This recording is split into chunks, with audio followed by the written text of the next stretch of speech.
Okay, Yogesh, I guess you're up first. Go ahead, my friend. Thank you, everyone. Welcome to the BAPS Swamiran Complex. We are very excited as we launch Ontario's first provincial vaccine clinic in the presence of Premier Doug Ford. In the joy of others lies our own. This motto of Pramukh Swami Maharaj, the founder of BAPS Charities, has driven the dedication and activities of the organization to serve communities around the world. We are proud to say that these motivating words continue to inspire community support even in the midst of a pandemic. Over the past 14 months, BAPS Charities has supported communities in Ontario and across Canada by donating PPE, distributing care packages, making phone calls of support, educating people through webinars, and organizing other initiatives. Most recently, in the month of March, BAPS Charities distributed more than 130,000 surgical-grade masks to families and communities across Ontario and Canada, and over 20,000 pounds of non-perishable food to food banks. During this pandemic, His Holiness Mahant Swami Maharaj, the inspirer of BAPS, has encouraged volunteers to help in local communities where possible, following the rules and guidelines of the government. BAPS has organized similar vaccine clinics in our centers in the USA, India, and England as needed. We thank the Government of Ontario for selecting BAPS Charities and to give us this opportunity to host a vaccine clinic here and serve the community.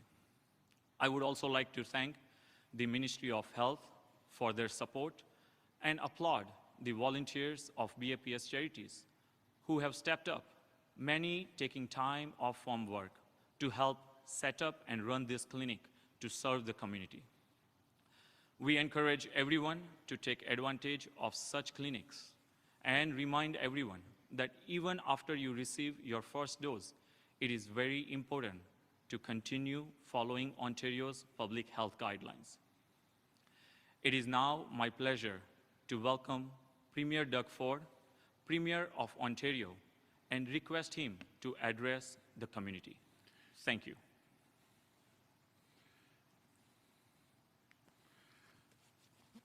Well, first of all, good afternoon, everyone, and thank you, Yogesh, for that introduction.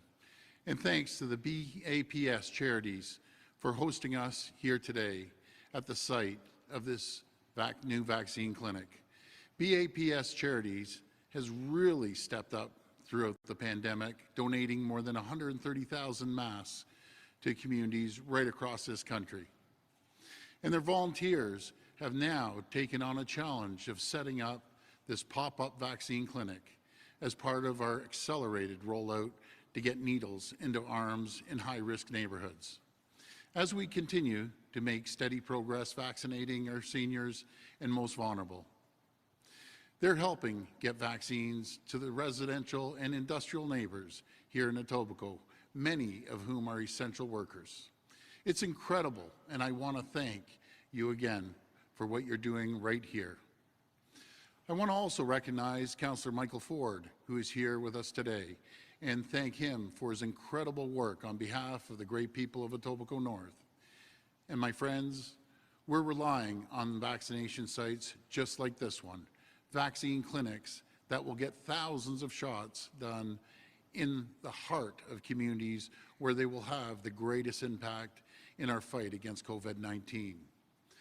Because getting ahead of this virus, ending these lockdowns, reopening our schools, getting our small businesses back on their feet will all come down to one thing: vaccines.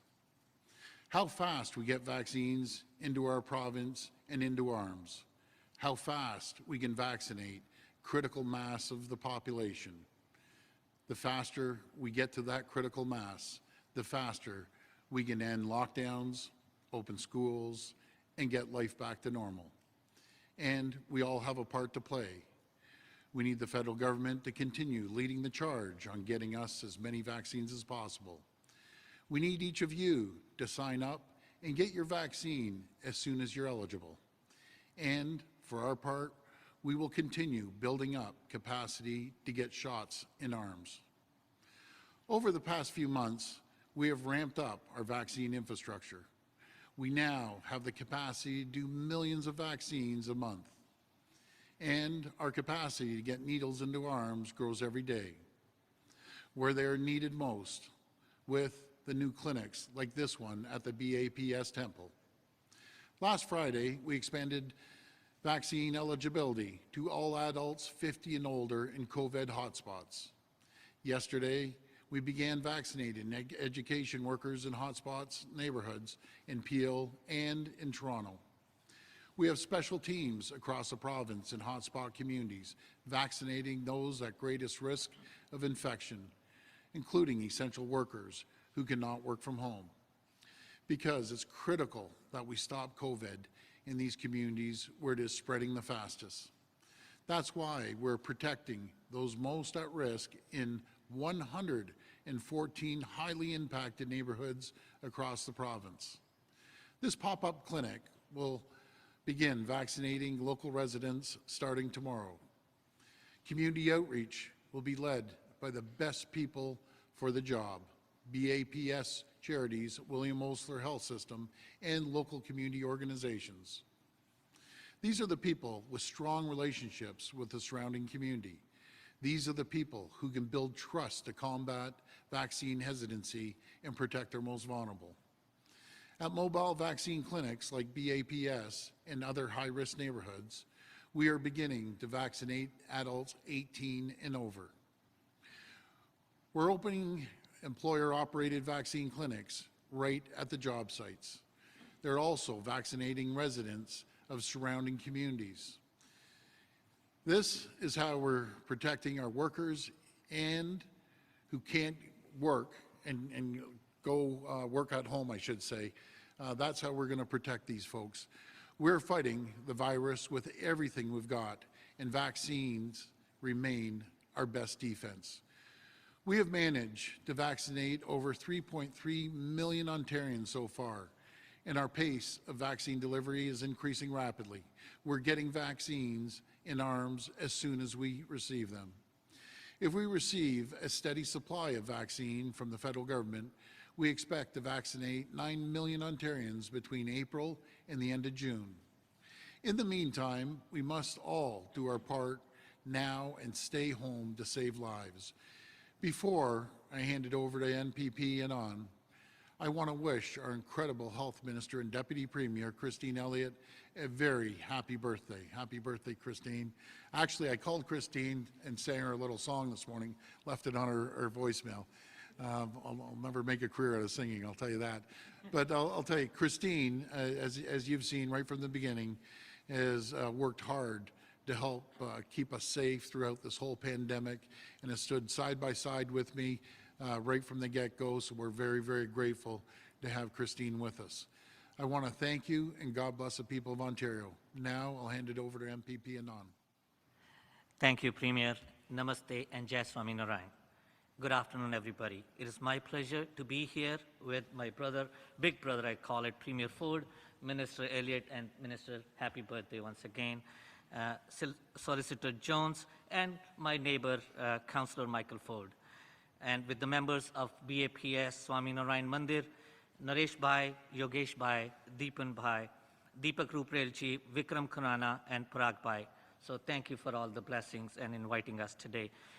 What a wonderful week this has been. Started with the last week was Easter Monday. I had the opportunity to visit church, and today is the first day of holy month of Ramadan. We have Vaisakhi today, we have a Hindu New Year today, and a Navratri. So all the blessings are coming together, and our places of worship continue to be a pillar of strength in our community throughout the pandemic. And it's heartwarming to once again see them stepping forward to protect the communities across the province. As Premier said, time and time again, the health and safety of all Ontarians has always been the province's top priority. And the vaccine will play an essential role in stopping COVID-19 and its tracks. Our government understands that not all individuals can easily travel for a vaccination appointment. That is why we are bringing vaccine closer to you, closer to home. Ontario's mobile vaccine clinics will ensure that our most vulnerable, as well as the resident living in hotspots like my community, neighborhoods highly impacted by the pandemic, are well protected and help to reduce the transmission of COVID-19.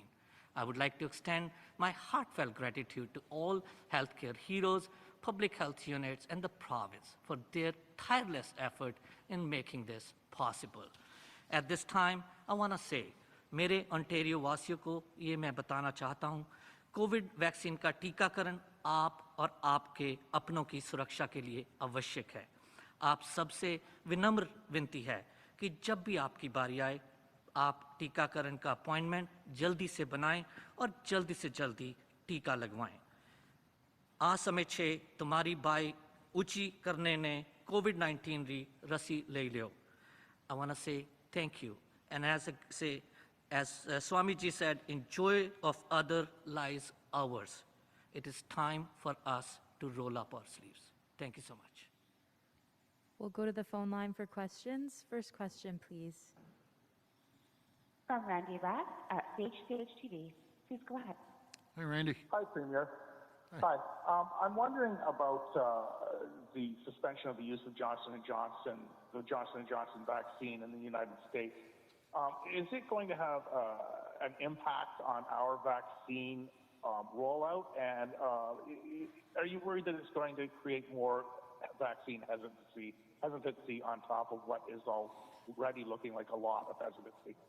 Yeah, I heard about that, and I guess we're going to have to wait to get the advice off Health Canada. And what I'll do is I'll pass this over to the Minister of Health. But yeah, I'm concerned when I hear that coming down from the U.S. But I'll pass it over to Minister Elliott.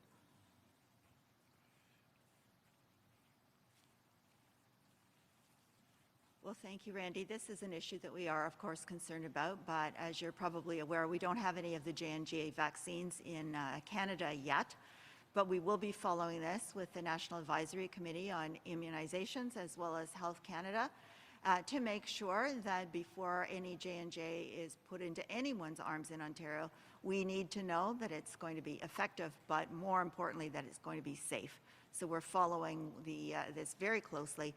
And will be, Dr. Williams will be speaking with NACI and Public Health Canada with respect to this issue. Follow-up? Yeah, we seem to be having a degree of vaccine envy among the various public health units. Now, it's understandable that the vaccine will go to people 18 plus in Toronto hot zones and Peel hot zones.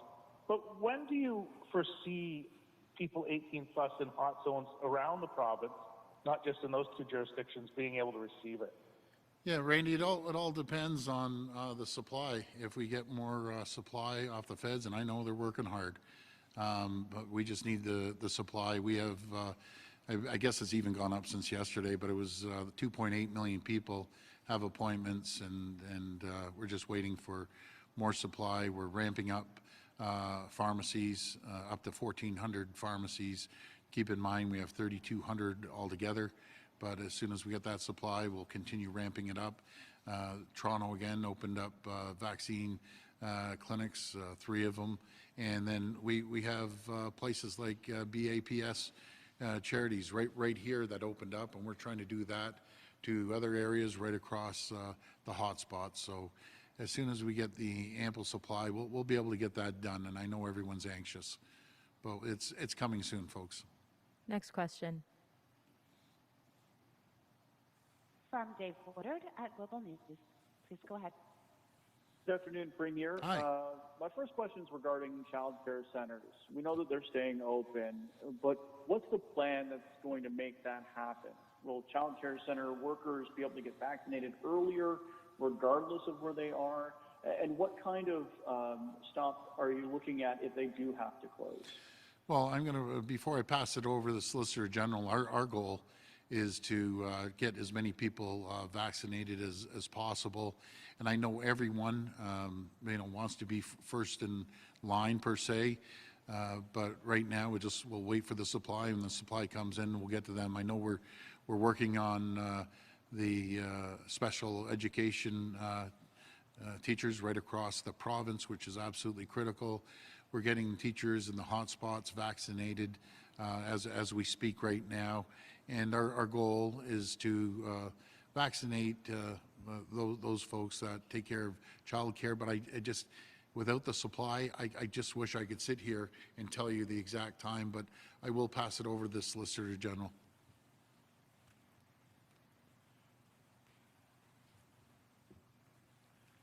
Well, thank you. As you know, and the Premier just highlighted it, we are dealing with a supply issue. So as we increase, and last week we were able to announce that we were moving into the second phase of our vaccination plan, which of course does include vaccinating people and offering vaccines to individuals who cannot work from home. That is part of the second phase, and frankly, it is very much dependent on the supply that we receive. We have done an excellent job of vaccinating the most vulnerable.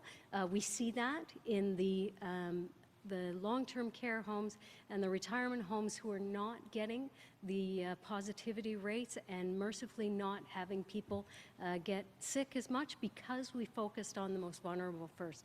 We'll continue to do that, and as Premier Ford said, as soon as we have sufficient supplies, we're going to make sure if you can't work from home, you have access to a vaccine.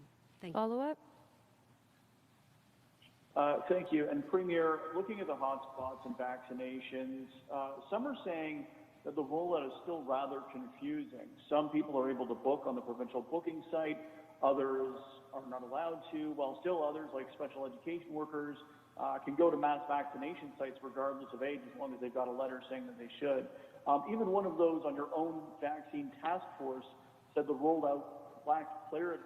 So my question is, was there a better way to do this effectively?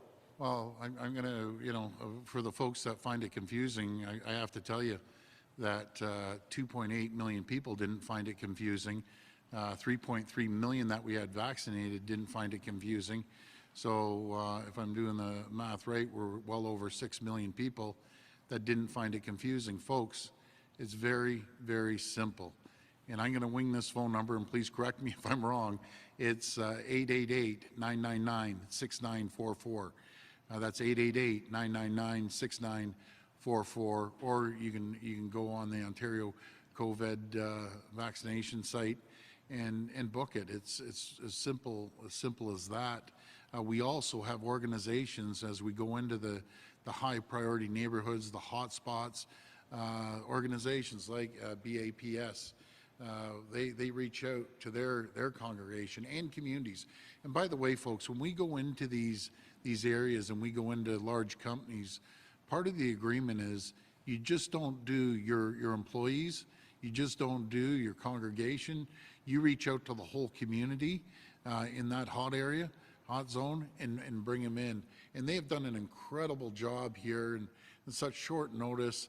I believe in an hour you ended up booking like 4,500, roughly 4,500 appointments, and that's really, really incredible. And that's why, I know we've been saying this, and we haven't said it. The people out there haven't been saying it, but we are all in this together, and with community help, we're going to get through this. So people out there, please sign up and come and get vaccinated as soon as possible. Once we get vaccinated, the lockdowns, we'll take those down, schools will go back, people will get back to normal, and it's proven in the long-term care and the seniors residents the effect that vaccines have, and they work. They work really, really well. Next question. From Colin DeMello at CTV News. Please go ahead. Hi, good afternoon, Premier. Hi, the Colin. government is relying on businesses to volunteer to set up a vaccine clinic for their employees in high-risk neighborhoods. I'm wondering why your government wants to leave it up to those businesses to set up these vaccine clinics as opposed to just relying on the public health units or going to those businesses themselves in order to prevent some of these outbreaks? Yeah, no, good question, Colin. But it's not just the businesses. It's a coordinated effort amongst the local hospital, be it William Osler here, and it has a lot to do with the public health units, ourselves, and organizations reaching out to us reaching out to them. I'm on the phone constantly, calling large employers right across the province in hot areas, hot spots, asking them if they're interested in supporting the program. And I have yet to have one person, refuse the call or say they aren't interested. I would like to pass it over to the Solicitor General. She's been doing a great job in charge of this.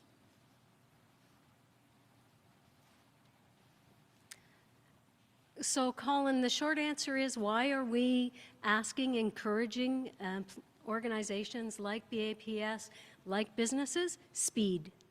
We want to get vaccines in people's arms as quickly as possible. And these businesses are openly wanting to be willing partners because they understand that it means their employees, their employee families, the communities where they are situated are going to be better protected. I in no way believe that businesses and organizations are being in any way encouraged. They want to do this because they know at the end of the day, it means more people get vaccinated and we can do it faster. Thank you. Follow-up? Thank you. We now know that people 18 to 49 can't actually sign up for a vaccine, despite you, Premier, telling them that they could go get a vaccine. There was certainly a lot of people who wanted to try to book an appointment but found out that they simply couldn't. I'm wondering, do you feel like that claim that you made last week was misleading? Because, we know a lot of people who are within that age range who felt misled by you. Yeah, well, again, I never mislead anyone. I'm very clear right now.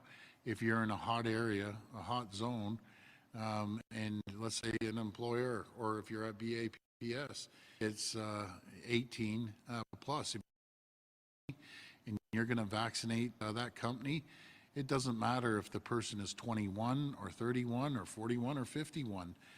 People want to get vaccinated.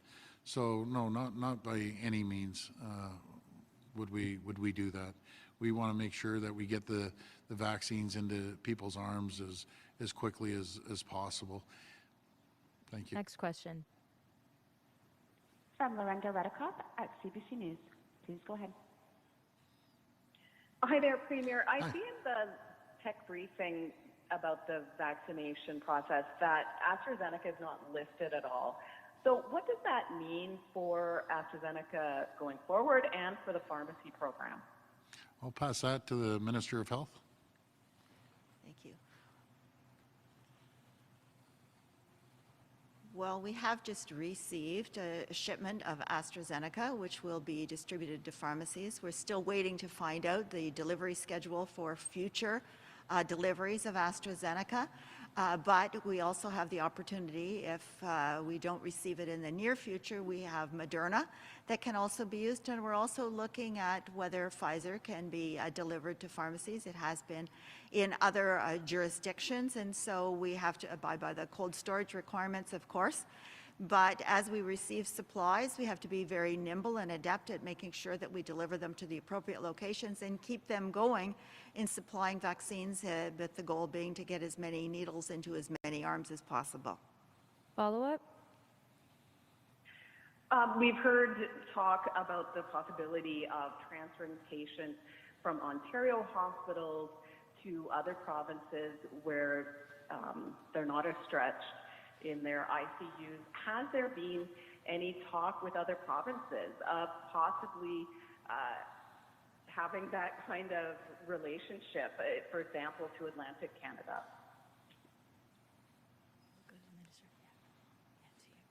Go ahead, Christine. Okay.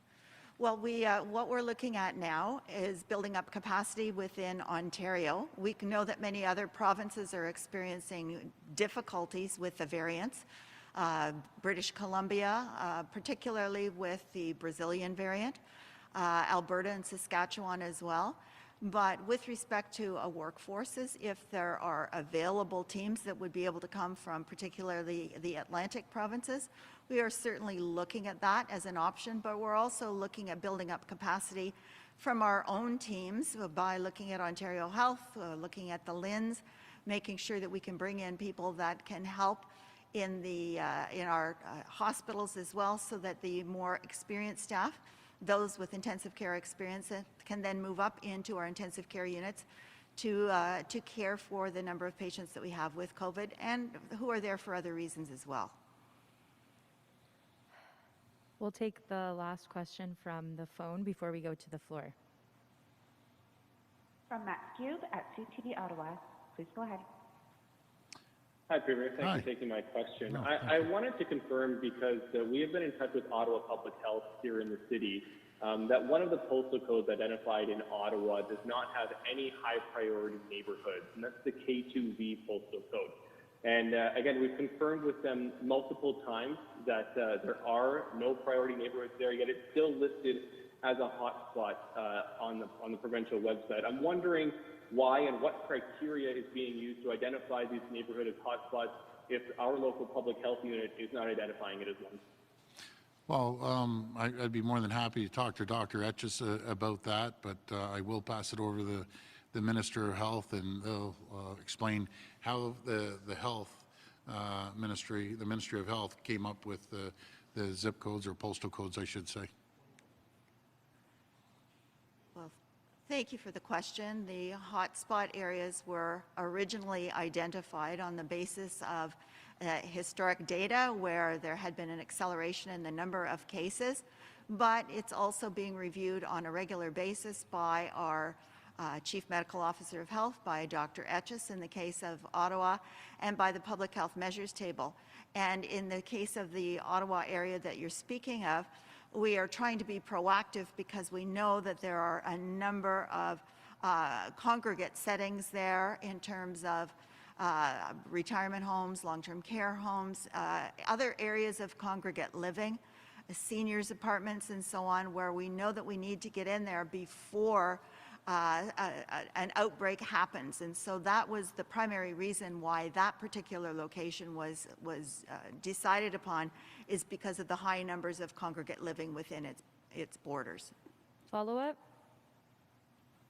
I understand that, Minister, but at the same time, the case rate when it comes to postal code in the province is in 233rd. When it comes to hospitalization and death rates, 427. Those seniors would already be covered when it comes to the vaccine, when it comes to the rollout. So again, I would go back to the point of when it comes to those areas, the seniors are covered and those congregate settings are already covered because they were prioritized first. Why is this still been identified as a hotspot, and was there any political motivation to that? First of all, with respect to the second part of your question, absolutely no political motivation whatsoever. This was all decided upon the basis of the clinical evidence and the recommendations of the Dr. Etches, the Chief Medical Officer of Health, and the Public Health Measures Table. In this particular case, not all of the seniors were covered.